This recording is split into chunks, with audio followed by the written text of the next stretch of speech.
नमस्कार, जय हिंद। उम्मीद करता हूँ सबको स्वस्थ होंगे, मस्त होंगे, अच्छे होंगे। अगर आप हमारे चैनल पर नए हैं तो चैनल को सब्सक्राइब कर लीजिएगा। आज हम बात करेंगे सम्राट अशोक की कलिंग विजय के बारे में।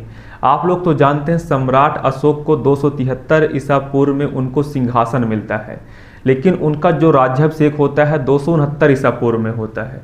क्योंकि जो 4 साल का लंबा गैप इसलिए था क्योंकि उन्हें सत्ता के संघर्ष के लिए अपने भाइयों से युद्ध करना पड़ रहा था, और जिसके बाद 269 ईसा पूर्व में उनको राज सिंहासन और साथ में उनको एक उपाधि मिलती है, सम्राट का टैग मिलता है। लेकिन जब वो सम्राट बन जाते हैं तो सम्राट बनने के बाद उनकी कलिंग पहली और आखिरी विजय होती है, क्योंकि वो अपने दादा चंद्रगुप्त मौर्य के दिग्विजय का पालन करते हैं।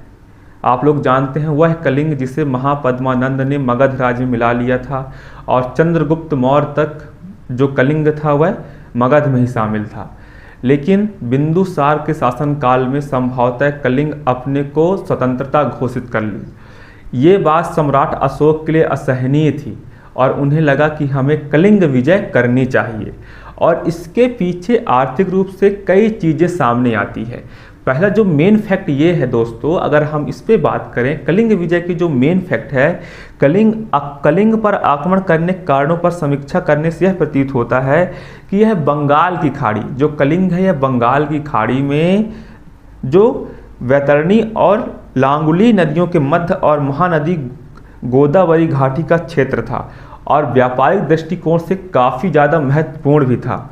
और इसके साथ देखा जाए यह व्यापारिक दृष्टिकोण से तो बहुत समृद्ध ही था, और साथ में प्लिनी, बोगार्ड और लेविन और रोमिला थापर भी इसी मत के समर्थक हैं।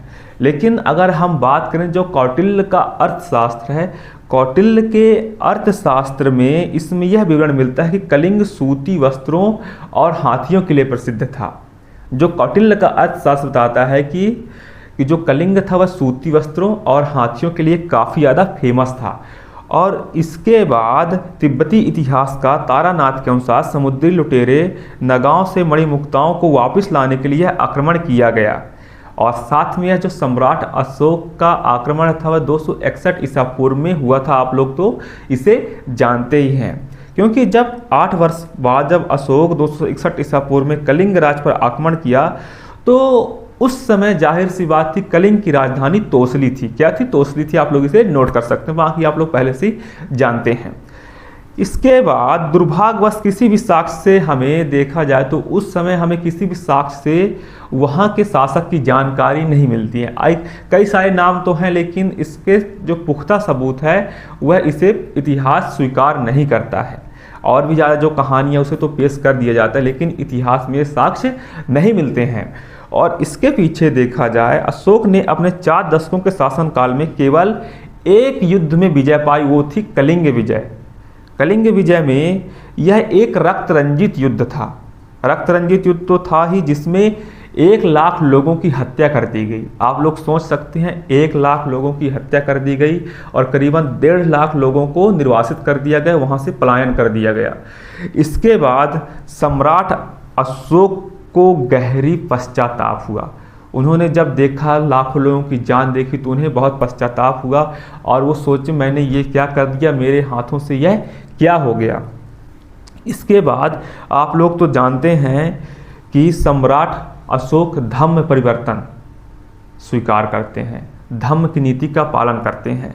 आप लोग तो ये भी जानते हैं व्यापक नरसंहार और क्लेशों को देखकर मारे जाने वाले लोगों को जो क्षति हुई थी उसके पश्चात देखा जाए तो सम्राट अशोक को काफ़ी ज़्यादा पश्चाताप हुआ, और यहीं से जो मगध राज का युग था, जो विजय का युग था, वह समाप्त हो गया। जिस बिंबिसार ने अंग को जीतकर भारतवर्ष में मगध को एकता प्रदान की थी, मगध का काफ़ी ज़्यादा बोलबाला था, वह कलिंग विजय के बाद समाप्त हो जाता है। कलिंग नरसंहार के बाद सम्राट अशोक को बहुत ज़्यादा पीड़ा होती है। उसके बाद क्या होता है कि सैन्य विजय और दिग्विजय जो था सम्राट अशोक त्याग कर देते हैं, और इसके बाद उसके स्थान पर धम्म विजय और धम्म घोष की स्थापना होती है। आप लोग सोच सकते हैं। और जो कलिंग युद्ध था, कलिंग युद्ध का वर्णन वह सम्राट अशोक के बृहद स्तंभ लेख जो 13वें स्तंभ लेख में मिलता है, 13वें मुख्य शिलालेख में मिलता है। इसमें सम्राट अशोक के बारे में उल्लेख करता है, कलिंग विजय का उल्लेख मिलता है, एक प्रमाणिक साक्ष्य है। इसके बाद सम्राट अशोक के लिए जो कलिंग युद्ध था, कलिंग युद्ध करीबन लाखों लोगों की जान गई। इस युद्ध में अशोक को काफ़ी ज़्यादा पीड़ा हुई, उसके अंदर की जो भावना थी इंसानियत की वह जाग गई। आप लोग तो जानते हैं सम्राट अशोक का इतिहास, आप पहले से जानते हैं। सम्राट अशोक का जन्म 304 ईसा पूर्व में पाटलिपुत्र में हुआ था। इनके पिताजी का नाम बिंदुसार और माताजी का नाम सुभद्रांगी था। जब सम्राट अशोक का जन्म हुआ था उस दौरान बहुत सारी घटना घटित हुई, क्योंकि उस समय दरबार में षड्यंत्र चल रहे थे, तो इसलिए बिंदुसार ने अपनी पत्नी के लिए एक अलग से व्यवस्था की, उसे निर्वासित कर दिया गया, किसी और जगह भेज दिया गया। जब हालात एकदम शांत हो गया तो उनकी पत्नी को फिर से बुला लिया जाता है, सुभद्रांगी को फिर से वापस बुला लिया जाता है। सम्राट अशोक तो भारतवर्ष के महानतम शासक तो थे ही। आप लोग तो जानते हैं बहुत सारे बौद्धिक साक्ष्य, बहुत अच्छे अच्छे ग्रंथ हैं, सिंगली अनुश्रुतियाँ हो गई, अट्ठकथा हो गए, इसमें सम्राट अशोक का विवरण मिलता है। सम्राट अशोक का विवरण तो मिलता ही है, साथ में आप लोग तो जानते हैं जो बिंदुसार थे, बिंदुसार अपने सबसे बड़े पुत्र सुसीम को शासक बनाना चाहते थे, लेकिन जो बिंदुसार के मंत्रिमंडल थे वह सम्राट अशोक के पक्ष में थे। वह सोचते थे कि अशोक को राजगद्दी मिले, ना कि सुसीम को मिले। इसके चलते सम्राट अशोक को अपने भाइयों की हत्या करनी पड़ती है।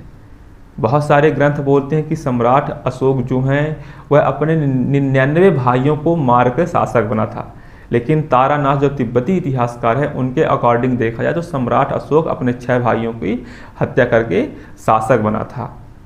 ये चीज़ें सम्राट अशोक के जीवन में घटित हुई, और अशोक सिर्फ अपने एक भाई को छोड़ देता है तिस से, जिसे विक्ताशोक भी कहा जाता है, क्योंकि वो उसका सगा भाई था और वह अपने सगे भाई को नहीं मार सकता था। तो ये चीज़ें सामने होती है।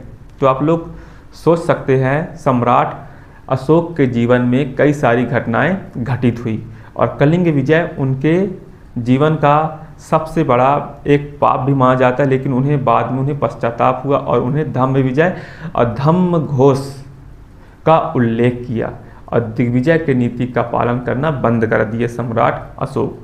तो ये चीज़ें भारत के इतिहास में घटना घटित हुई है। सम्राट अशोक का इतिहास काफ़ी ज़्यादा इम्पॉर्टेंट है हम सभी के लिए। तो कलिंग विजय 261 ईसा पूर्व में हुआ था, आप लोग इसे नोट कर सकते हैं। तो दोस्तों उम्मीद करता हूँ वीडियो आपको पसंद आई होगी, ना भी आई होगी तो आप लोग एक फ्रेंड के नाते कर दीजिएगा।